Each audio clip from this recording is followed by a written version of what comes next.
Ward by J.C. McRae, a production by Parahuman Audio, performed by a cast of fans and volunteers. Please visit parahumanaudio.com to learn more. Thank you and enjoy.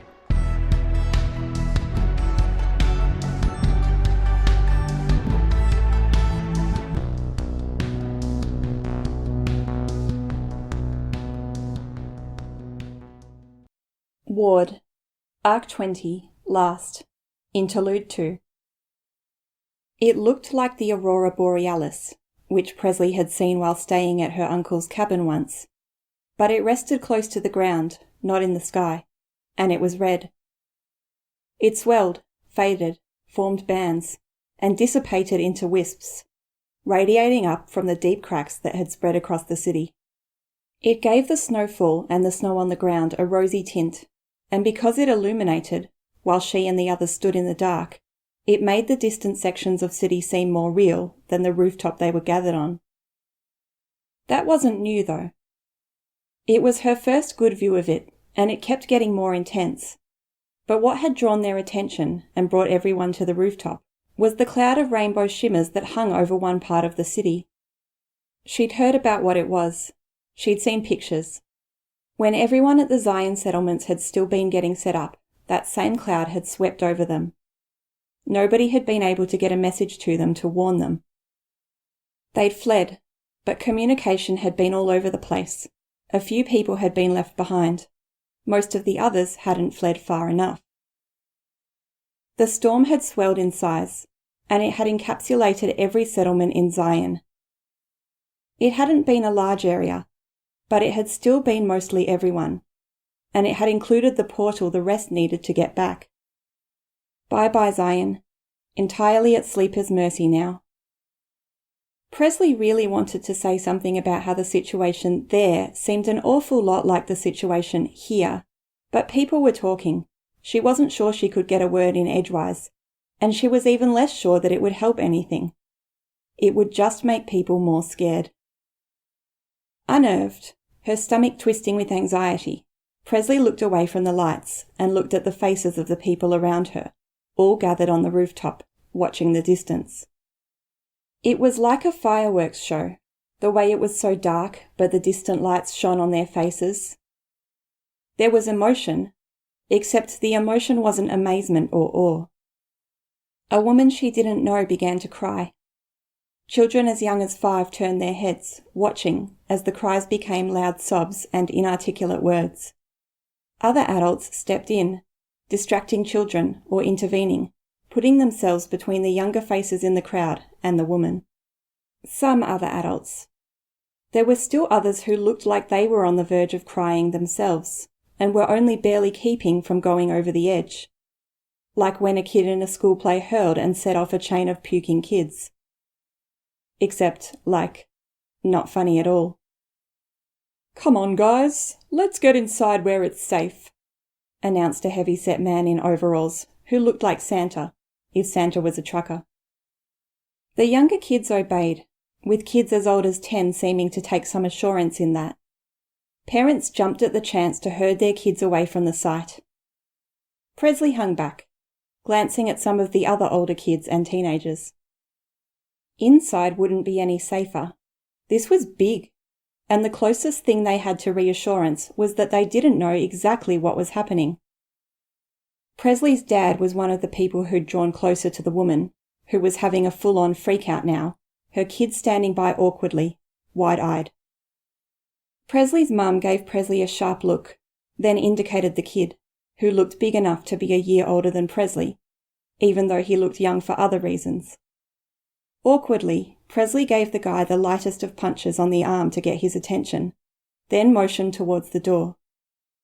The punch was because it was the bare minimum, least committed of all ways she could get his attention, and she doubted he would hear her if she spoke. She didn't really feel like talking anyway. A lump in her throat, her stomach a heavy kind of ticklish with anxiety, she stole a glance at the red glow that was taking over the city, then pushed the door open. The building was some survey site, 3 stories tall, box-like, made of the same prefab segments as a lot of other buildings, and covered in brick-coloured spackle to hide the seams. Inside, it was exceptionally boring. Every single room was like the back room in the library, which had the bare minimum of furniture, where people could have meetings, or they were like the dismal little office that the vice principal had, but never used. Now it was surrounded by tents. Furniture had been moved and stacked, and 3 families were crammed into rooms that should have housed 1 family at most. That was just for those who had their own places to go.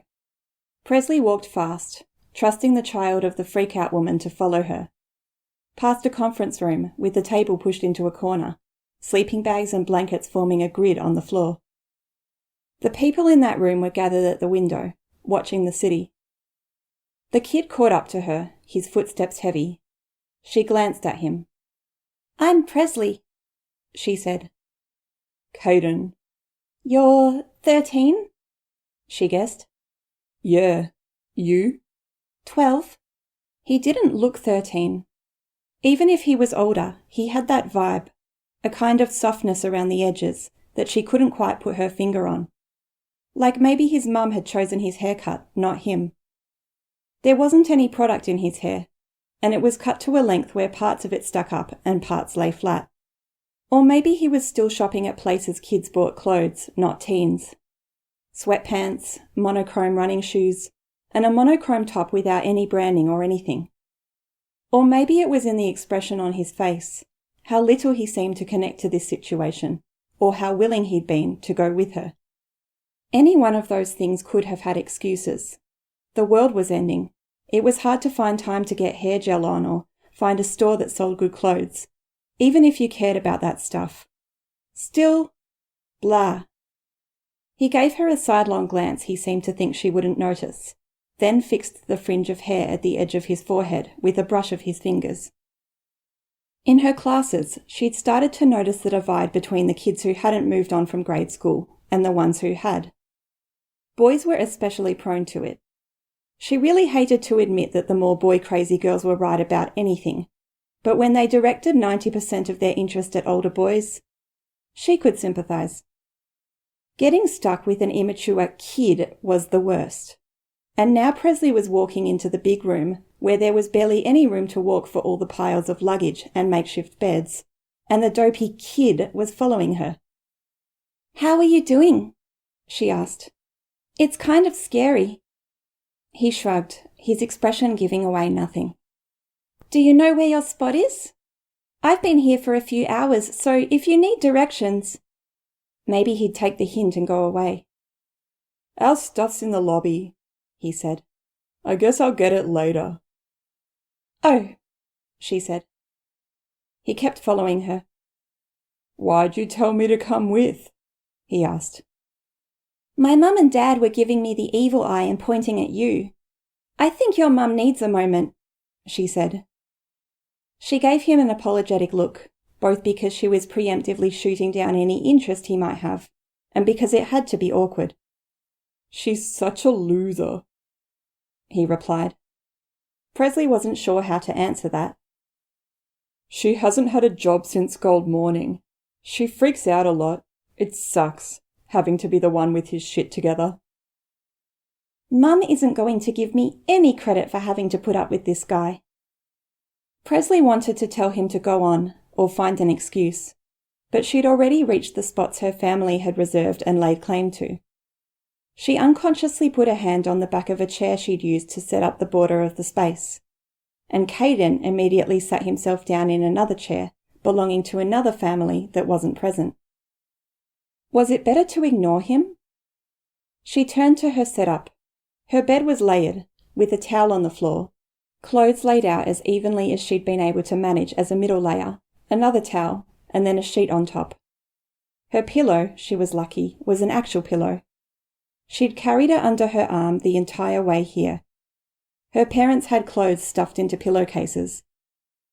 Before they'd gone to the windows to look, then gone upstairs for a better view, Presley had been trying to set up her area. She'd dragged 2 chairs to either end of her sleeping area and strung one line of twine between the backrests of the chairs. The twine was threaded through the sleeves of 2 dresses she never wore, and the dresses hung down to provide a limited curtain. She started adjusting the length of the twine, winding it around the metal bit of the chair that held the cheap plastic cushion up. "Why are you doing that?" Caden asked. "Privacy." "Does it really matter?" he asked. "Your chairs are taking up space. Just saying." She picked up her backpack, which was stuffed to bursting, and plunked it down on the seat. She scooted it closer to her so the chair stood over where her feet would go, and put one foot beneath the chair, before giving Caden a pointed look. "You're going to hate that you did that when you kick your legs while sleeping." "I don't think I'm going to sleep a wink tonight. I don't think anyone is." "Then why do you have a bed?" he asked. "Because if I didn't, I'd have no place to sit and have a moment of peace," she told him, stressing the last part. She stood up on her knees and unzipped her bag. Mostly it was essentials like toiletries and a spare change of clothes, and an extra layer. But there was other stuff she just wanted to keep with her, like her old phone, which she'd planned to charge up when she charged her current phone, so she could game if she needed distractions. Then there was the stuff she'd pulled off her wall, slotted into the front flap. She winced as she saw how it had been bent into a curve by the bulge from the main compartment of the bag.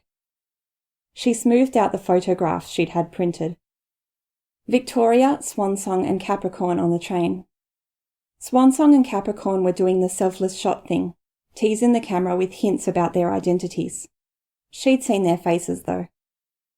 Seeing the photo and remembering the sun shining through the little windows in the train car was reassuring, as much as seeing Swansong was sad. By looking at the picture, she could imagine being there back then, when things had been okay and cool, even promising. Compared to then, the only light that came from outside was ominous, alien, and she had no idea what it meant. She studied the picture, immersing herself in it. The quirk of an eyebrow on Swansong's part, the way her shoulder hunched forward, a little defensive. Capricorn was pretty, as boys went.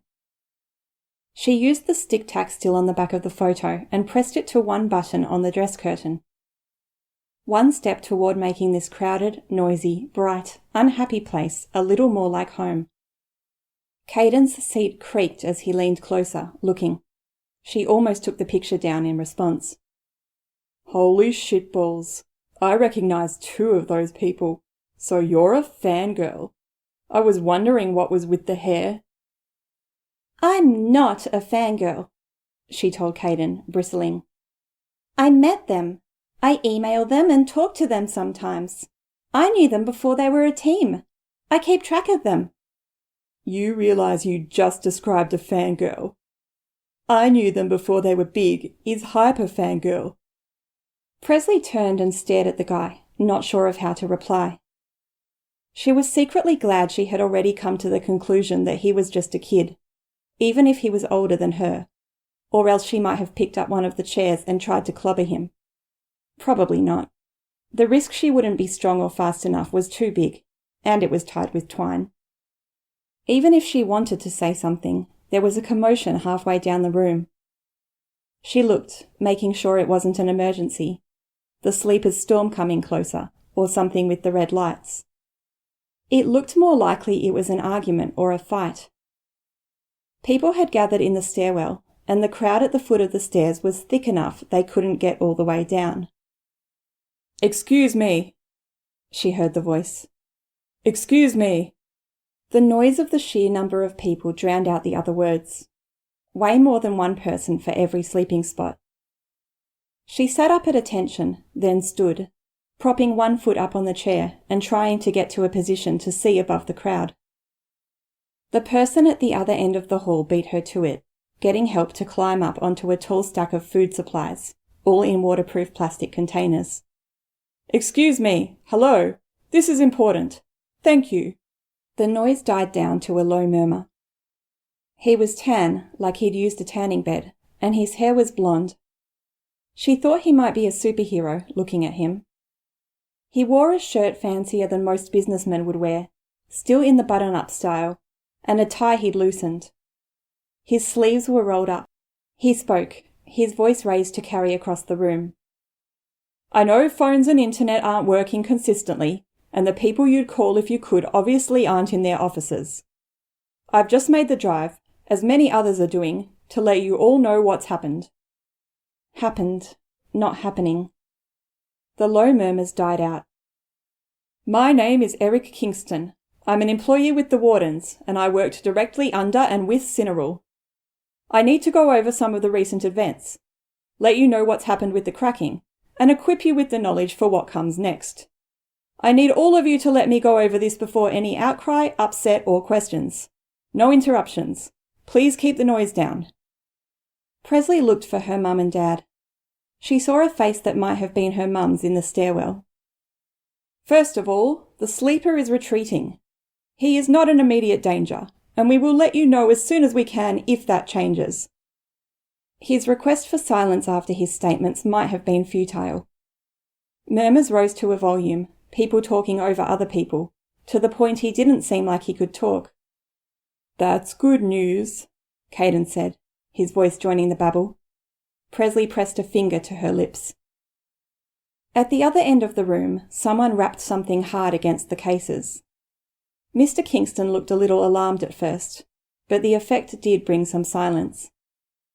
The sleeper was lured to the city specifically to slow down the Titans and was used to trap the Seamerg. Some of our best minds and strategists are confident the Seamerg is dealt with. The noise was much louder this time, but the rapping against the plastic cases immediately cut it off. That's the good news. The bad news is the red glow you've no doubt noticed. We've settled on a plan for dealing with it. Earlier tonight, the Wardens put out a blanket request for aid in descending into those cracks and doing strategic damage to what lies beneath, the core of powers. Voices were raised. This time they were questions.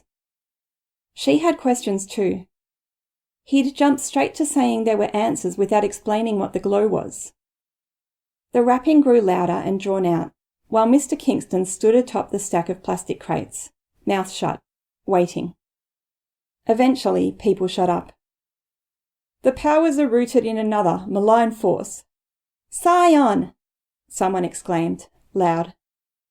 We thought we dealt with it when we dealt with Scion, but the boulder he set in motion is still rolling downhill, and has been for the last 2 years. What you're seeing is the end effect. We do have a plan to deal with it, but this is serious. That red glow, left unchecked, this Earth and every other Earth, including the ones we know about and the ones we don't, will be wiped out. The noise this time was inevitable. Shouts, exclamations, cries of fear. Presley looked down at the photo. We do have a plan, Mr. Kingston called out. We do have a plan. Please, listen. The hill? He seemed to give up at that, waiting, hanging his head. Some people left the room. Others made the effort to squeeze themselves in. Presley was glad she had the chairs bordering her space, or people might have edged in or started walking on her sleeping spot. Thank you, Mr. Kingston said, after the volume had dropped. The hill that this boulder is rolling down is powers, to put it in the simplest terms I can. The damage we did last night was intended as an attack on that. We've executed a different plan in the last hour, and capes across Gimel and the associated territories have been drugged, with 60% compliance. We're hoping that raises to 73% in the next few hours. This time there were no real interruptions. Maybe a babble of questions. There are others we can't reach because we don't have access to those herbs. But an imprisoned villain named Teacher is providing some assistance in giving us access to those worlds and helping us find capes who are harder to reach. That may bring the number higher. While drugged, they will dream. The dreams will be unpleasant, but the main purpose is to pollute the source of powers, and then disconnect them. There were several questions. One voice was stronger and more confident than others, and he might have been one of the leaders in the building, because people quieted down on hearing him speak. You're taking away their powers? No, Eric said. That's not truly possible. Not on the scale we needed. The drug, left in their system, will kill them. This time, Presley's exclamation joined the voices across the room. Surprise, shock, in her own case, dismay. No.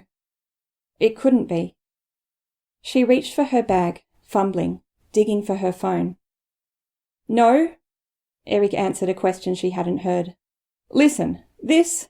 Presley hit the button to make the call before turning to look, phone to her ear. She heard the ring. Is a data fob. It contains what you need to reverse the effects. It's not easy, and they made it difficult on purpose. Excuse me. Again, stupid people talked over him. The phone rang. No answer. They made it difficult and they spread themselves out across multiple settlements and places to further obfuscate the answer. The Titans want that ball to finish rolling downhill. The phone kept ringing.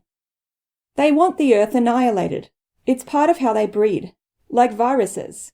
We are holding what they want, the powers, the data, hostage. We knew if it was just the capes, that wouldn't be enough. You, humanity, civilians, are the bigger, broader safety net, or the ones to carry on. It's up to you in the end to choose. Wardens felt it was important to give you that choice, or else this would be tyranny. Choose what? Someone asked. You can save them or you can let them die. It's manipulation, someone else called out. They're holding themselves hostage with us too. I can promise you, Eric said, and he looked upset and angry in a way he hadn't when people had been shouting. There are capes who are prepared to die. There are capes who trust each and every one of you enough that they're willing to put their lives in your hands, as they've done for you on multiple occasions, not just in the here and now. The decision wasn't easy for any of them. What if we just brought back the good ones? Asked the deeper voice from before, the leader. You can, but you run a risk. The Queen Titan, let's just say she has similar powers to the Seamerg. The smaller you keep the core group of capes, the easier it is for her to make a move that outplays us all. To counter this, with as many capes and civilians as we're talking about, she'd need to make billions of moves, and that takes time, and it takes energy. We think that's enough to trump her. You're not sure? Some of our best masterminds and heroes thought this was the best course of action, Mr. Kingston said. For obvious reasons, they didn't take this lightly. Listen, we've done a lot of tonight's preparation by keeping our big thinkers and most capable people behind precogs, to confound her and slow her down. Right now she's diminished, trying to bring that rock downhill and to the finish line. She's preoccupied with the dreaming and the pollution, we hope. The most dangerous capes are in secure custody, and they'll be in secure custody when they wake up. If you wake them up. It's up to you. We can't make you, and we wouldn't make you. Will the Titans go away? I don't know, Eric said. We don't know. But that's part of this plan. Part of why it matters if you keep the capes around or if you don't. If you do, this will always be a card we can play in response, if there's enough capes and enough of you willing to cooperate. Obviously, a few key parahumans would hold the drug. If you don't, the way forward will be hard. We have stockpiles of Tinker equipment made for people to use. No promises on some of it. We have reams of data. Everything you could hope for to track down and counter the parahumans who remained. A man named Saint has taken countermeasures against the machine army, and is hopeful they could be an asset, but no promises. In any event, he's not a parahuman. He has resources. But it will be hard. Whatever happens, you'll be going through this winter with less than you had in prior winters. The notion of winter gave Presley a chill. The phone had gone to voice message, except the response was a crackly, "The voice message service cannot be reached. You may wish to try again, or contact your provider about changing to a different audio channel." She hung up. Her hands shook. Eric went on. Whether they were okay with this course of action hinged largely on whether they trusted you, collectively. This is about you and them. He paused, giving that last segment some weight. Others with similar data fobs are visiting the other refugee settlements. If and when you come to a decision, or if you don't come to a decision and want to give me your input, I'll take that back to the others. We'll leave the data with you. Locations of capes, the means of waking them up. It'll be up to you to carry it out. I can answer any questions now. I can give you clarifications." She could hear people talking now. Frozen, tense, she listened, and she heard the people nearest her talking about relief, hope, concerns about the winter, concerns that the red light was still there, even with this supposed plan.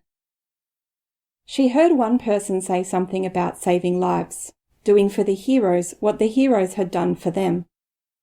Then more people jumped in with their own answers, rebuttals, arguments, anti-parahuman sentiment. The first person didn't speak up again, staying quiet. She tried another number on her phone. Immediately it blinked, telling her there was no service. Presley stood up, picked up her bag from the chair, and nearly flung the contents out of it while slinging it over her shoulder. She zipped it and fled the room, toward the stairs, which had cleared some, up toward the roof. A part of her wanted to find her parents, to act like a little kid, to plead with them to fix it.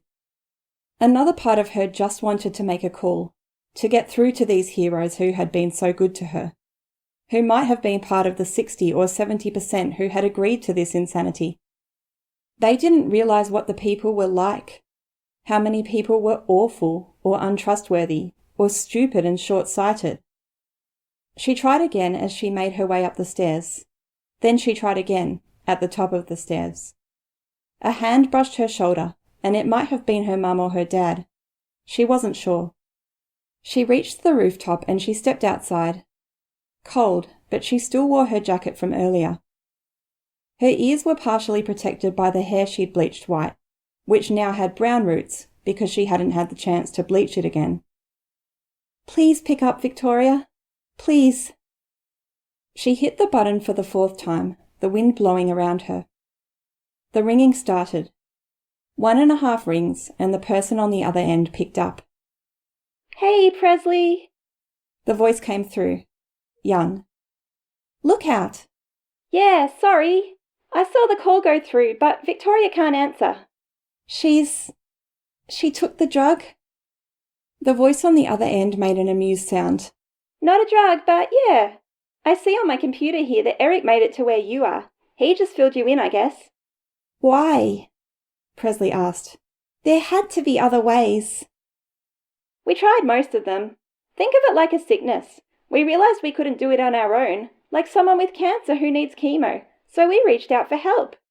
We're trusting you. Some really didn't, and we had to deal with that, and some didn't but came around, or saw this as a heroic sacrifice. But others, like me, I trust you guys." "I don't know if we deserve that trust," Presley told Lookout. She thought of the voices, the sentiment. "You guys trusted us a lot, letting us do our thing even when we messed up. I definitely made some embarrassing mess-ups, believe me, haha. You gave us second chances. But listen, Presley, we love you. I love you. It's fun getting the messages and fan art, but I've got like an hour of work to do, and only 20 minutes to do it, maybe, so—" "You took it?" "Haha, yeah. I did say I trust you. I truly 100% believe people are good, Presley. I love people. I know this will be okay. And I'm not sure we have enough. The red light's still shining and the cracks and crystallization is spreading, so I'm going to contribute my 0.1%. "No." "Already done, Prez. And we are going to hang out again. I'd stake my life on it." Presley's mouth opened, but words didn't come out. "That was a joke. Imp's rubbing off on me. But okay, I'm going to patch you through, but I really have to get work done. See you later. Don't tell Natalie what I did." "Look out!" The phone had already crackled. Now it rang. Presley blinked several times. On the 4th ring, this time, there was an answer. "Natalie Matheson here. Who's calling?"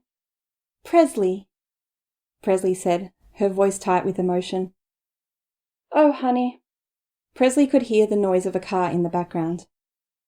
"I shouldn't call you if you're driving. I didn't want her to bother you." "It's okay," Natalie said. "I'm on my way to a settlement. My car is— turns out it's terrible for driving on roads like these. I'm getting a ride. Where are you? Who gave the presentation?" I forget his name. Kingston. Eric? Yeah. How did he do? I don't think people want to bring the capes back. That's just one place. Let's hope. I'm supposed to present this to a group of 200 people, and I swear, if it wasn't this important, I'd chicken out. I'm so worried I'll stammer with the stakes so high. Didn't you want to be a lawyer? Presley asked, leaning onto the snow-dusted railing. In the distance, Sleeper's cloud was receding. I don't think I could speak in front of a judge and jury. Probably. Presley didn't have a ready response except, "Good luck." Thank you. I hope I don't need it. Presley thought about asking questions, stopped herself, then thought about it again, and in the rethinking she found herself blurting it out. Did they all take the drug? Breakthrough? Yeah. Why? Different reasons, hun. I talked to Victoria in advance, then talked to her when she handed me the data. I think she's spooked. She hopes for the best, but she plans for the worst. She puts a lot on herself, so she took it in the grimmest possible terms. A lot of this was her idea. No, Presley said, shaking her head. As for Precipice, Capricorn Blue and Tress, I think they trust people. They didn't see it as dying or putting their lives on the line. Or if they did, they didn't let it show. Neither did Lookout, but she was too young. We didn't let her. Presley swallowed. She almost told Natalie, but Lookout could be listening, and Natalie didn't need distractions. And Capricorn Red? Presley asked. He didn't get pulled along into what his brother wanted? He sided with his brother. I think it was important for him that he do that for his brother. And Cryptid? What about Swansong's sister? I don't know about Cryptid. He eluded capture. Swansong's sister is in custody. She tried to attack Lookout, hit a projection instead. When and if she wakes up, she'll be imprisoned. She wasn't doing very well toward the end. Presley could hear the distant rumble of Natalie's ride working its way through snow and ice. What happens next? Presley asked. She looked out at the red light, the glowing city. I don't know, Presley, Natalie said. But I can tell you. The call crackled. Service is... can't hear you, Natalie said. Bye. Bye, Presley said. She hung up, her fingers numb, and jammed hand and phone into her coat pocket, her bag heavy on shoulders sore from carrying that bag for hours earlier. The red glow pulsed, danced across the sky, formed patterns. When it reached certain points, she imagined she could see the distant Titans. She'd been right. They hadn't run far enough away, just like Sleeper and Zion. The world was going to blow up, or the capes were going to die. I guess you're going to need another team to root for, Caden said. Presley turned around. Caden was there. There were some other people at other points along the roof, trying to make calls. Adults, not paying much attention to her. Maybe basketball? Baseball? You don't know what you're talking about, she told him. I know you're going to get over this in a few years, and by the time you're out of high school, you're going to be embarrassed you got teary-eyed over some dorks in costume. She wiped at her eye and found the moisture there. No, that's not it. They did what they were supposed to. This is what capes are for. It's why we kept them around. Don't use past tense. She spoke the words through gritted teeth. That decision hasn't been made yet. It kind of already has. It was made years ago, around Gold Morning, but we didn't get the chance to do anything about it. She strode across the roof and gave him a shove. They're people. People with stories, and the rest of their lives to live.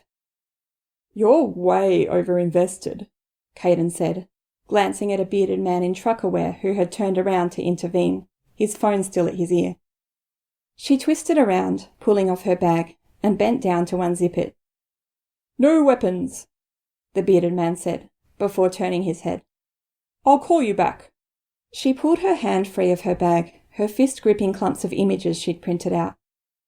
This is Antares, and she went to hospitals to give sick kids a try at flying, she said, marching forward, until the bearded man put himself between her and the stupid kid, Caden. Look at this! Look! She fumbled through the pictures with numb fingers, trying desperately to keep from dropping them. If the wind took them, she might lose them forever. What am I supposed to look at? Caden asked, almost taunting. Just a second. She found it, a recentish picture of Victoria.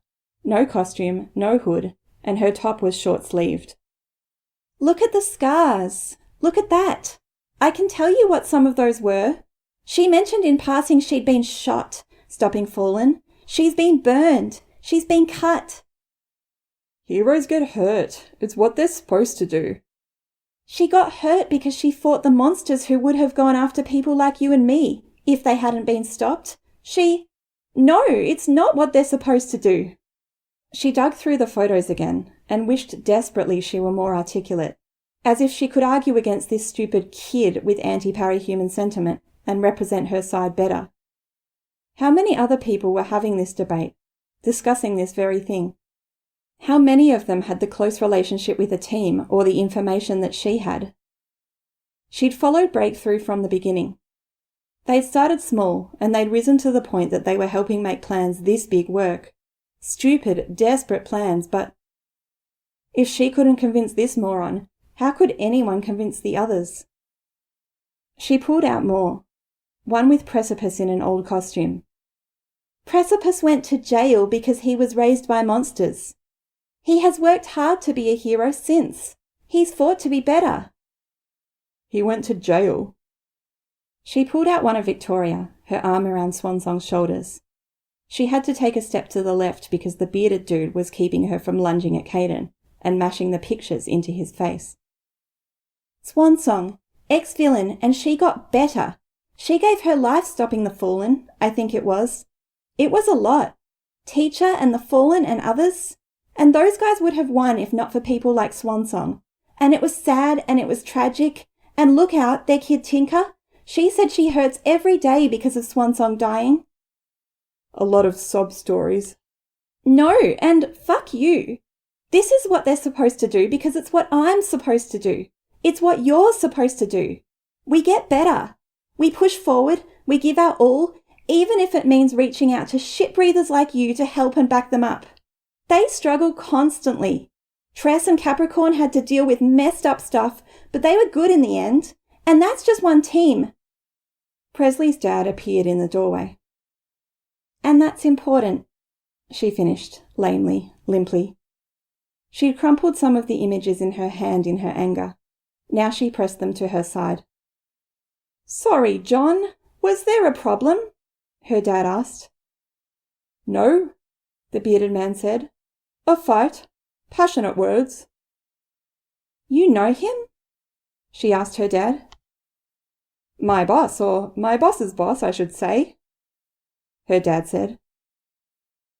Presley shrank down, mollified, aware she might have badly embarrassed her dad. Her dad asked her, What were you fighting about? Fangirl rage, Caden chimed in.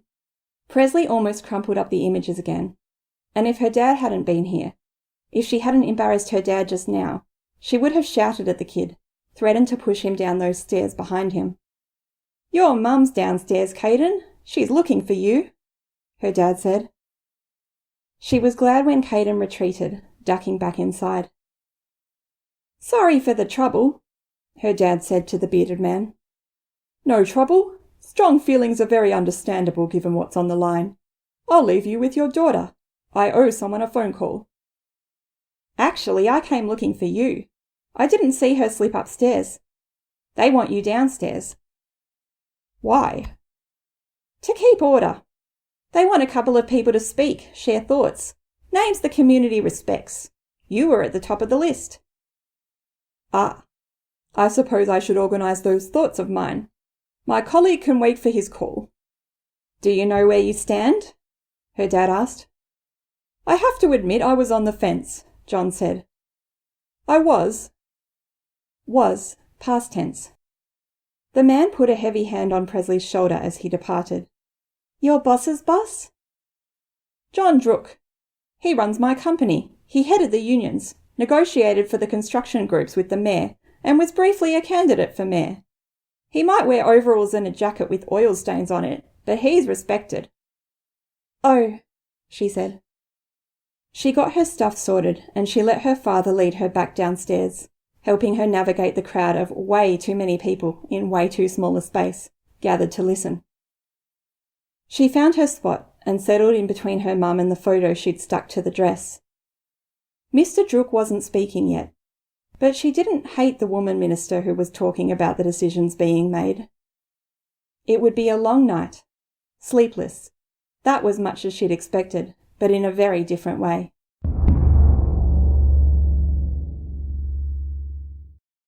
The people who hadn't fallen asleep stood at the windows. They watched. The red was fading, growing lighter. It was hard to tell with the way the sky was changing colours, but it was overcast. She could look at the snow and see the pinkness of the light shining on it diminishing. She held her father's hand firm. She wasn't the only person who was holding someone's hand. Everyone watched, tense, as danger faded. "We're getting word," someone said, one of Eric's colleagues that had come in with him. The voice was too loud, considering that maybe 1 in 5 people in the room was still sleeping. Others were at other windows, or were up at the roof. "The Queen Titan crumbled. 2 others followed shortly after." "What does that mean?" John Drook asked, and he was considerate with his volume. "It means she decided on her path," Eric said. "She wanted the cycle to continue, and rather than fight us, every step of the way, the easiest way to do that is to let us carry on." "It's over?" "It should be. We should wake up our capes."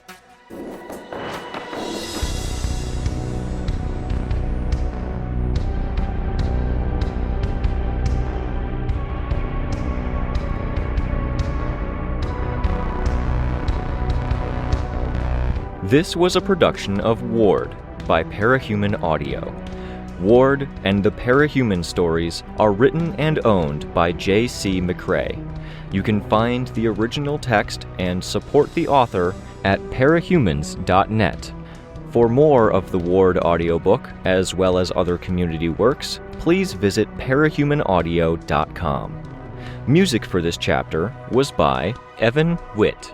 Find out more at wittynotes.com. Editing by The Violet Legacy. Find them on Twitter at The Violet Legacy. Narration by C. Denizen. Find more of their work at our website. Thank you for listening.